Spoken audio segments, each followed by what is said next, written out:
Sunlight danced across the backyard, casting long shadows as evening approached. 6-year-old Ethan crouched in his sandpit, fingers coated with gritty particles, his brow furrowed in concentration. Beside him lay an assortment of colorful vials and a small electronic device, all part of the Junior Xenobiologist kit his father had purchased from a peculiar vendor at the Cosmic Curiosities Market. Ethan's eyes sparkled with excitement as he carefully measured droplets from each vial, adding them to a depression he'd made in the sand. The kit's instruction manual lay discarded nearby, its warnings about potential microscopic ecosystem generation ignored in favor of childish experimentation. "And now, the final ingredient!" Ethan proclaimed to his audience of plastic dinosaurs. He pressed a button on the electronic device, sending a pulse of energy into the sand. For a moment, nothing happened. Then a faint shimmer appeared, barely visible to the naked eye. Unbeknownst to Ethan, within that shimmering patch of sand, an entire world was forming. Microscopic landscapes took shape, populated by even tinier life forms. Mountains rose and fell, oceans swirled, and creatures evolved at an accelerated pace. In mere minutes, a complete ecosystem had sprung into existence, all within a space no larger than Ethan's palm. "Ethan, dinner time!" His mother's voice carried across the yard. The boy jumped up, brushing sand from his knees. "Coming, Mom!"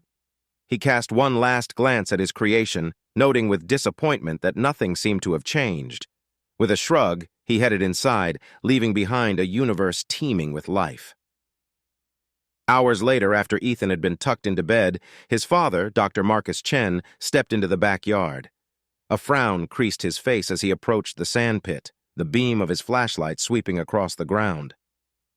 "I knew I shouldn't have bought him that kit," Marcus muttered, kneeling to examine the shimmering patch of sand.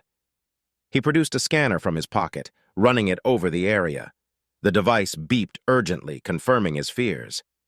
With a heavy sigh, Marcus activated a stasis field generator.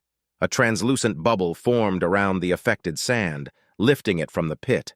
He carefully maneuvered the floating sphere into a containment unit, sealing it tightly. "Too dangerous to keep around," he said to himself. "I'll dispose of it during tomorrow's mission. Let the vacuum of space deal with it." As Marcus carried the containment unit inside, he failed to notice a tiny flare of light within the stasis field, a sign of life refusing to be extinguished. The next morning, as Ethan waved goodbye to his father from the porch, Marcus's shuttle rocketed towards the orbiting space station where he worked. The containment unit sat securely in the cargo hold, its precious contents suspended in time. Unbeknownst to Marcus, his actions had not gone unnoticed.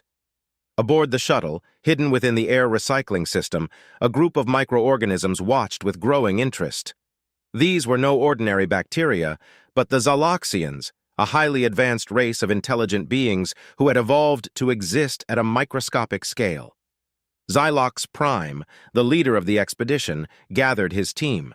Their bodies, resembling iridescent amoebae, pulsed with bioluminescent communication. "Sensors indicate a nascent universe within that containment unit," Xylox Prime announced. "We must investigate before the human jettisons it into space."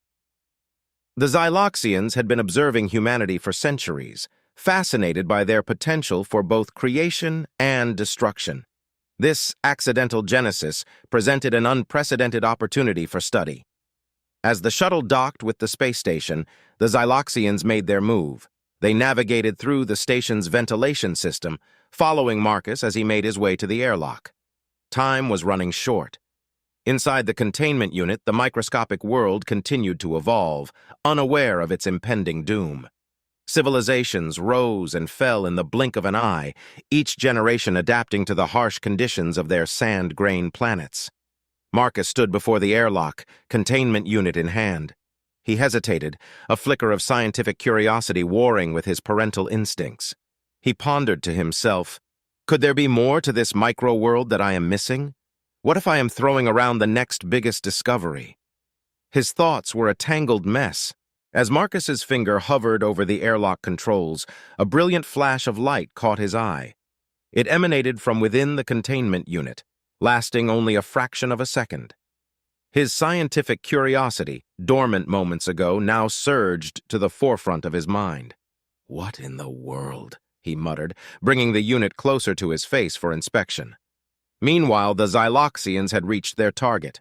Xylox Prime directed his team to deploy their quantum laser cutter, a device no larger than a grain of salt, but capable of slicing through the toughest materials at a subatomic level. "Careful now," Xylox Prime cautioned. "We must not disturb the ecosystem within." The laser hummed to life, invisible to human eyes but blazing like a supernova to the Xyloxians.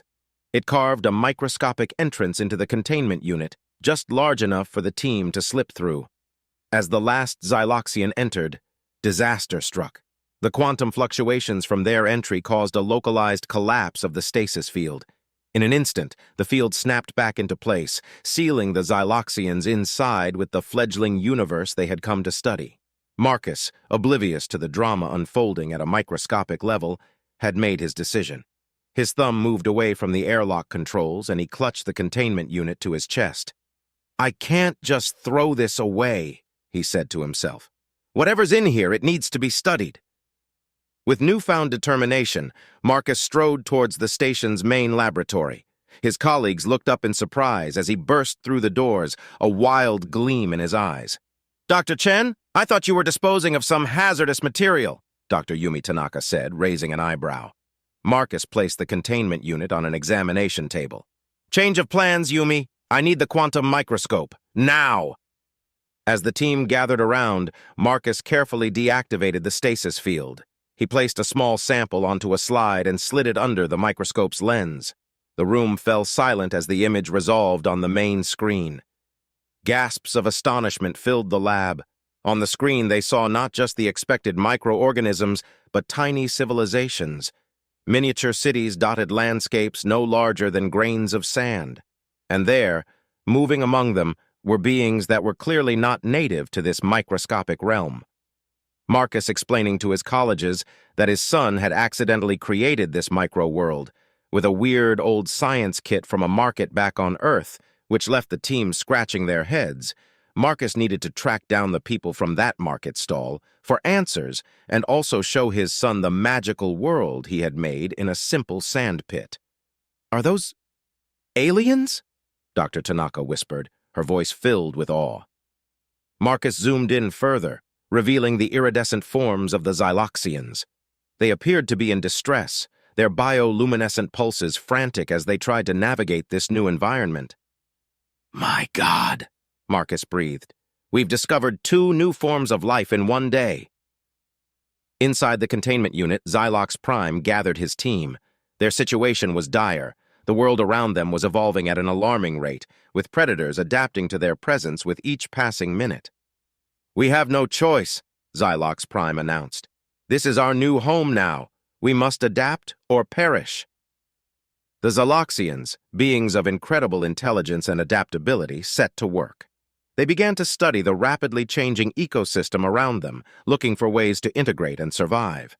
As days turned into weeks, Marcus and his team watched in fascination as the Xyloxians carved out a niche for themselves in this microscopic Deathworld.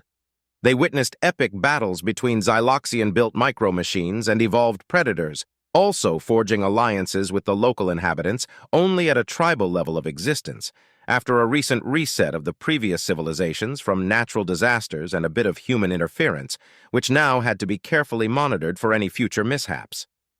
They saw the aliens terraforming tiny planets, creating safe havens amidst the chaos. The containment unit had become a window into a universe of infinite possibilities, all sparked by a child's innocent play. Marcus couldn't help but smile at the irony. His son's accidental creation had led to one of the greatest scientific discoveries in human history. As he peered into the microscope late one night, Marcus saw a Xyloxian look directly at the lens. For a moment, he felt a connection across the vast gulf of scale that separated them. In that instant, he understood that the universe was far more complex and wondrous than he had ever imagined. The Xyloxians, for their part, had found a new purpose. Their mission of observation had become one of survival and adaptation. Each day brought new challenges in their microscopic world, pushing the limits of their technology and biology.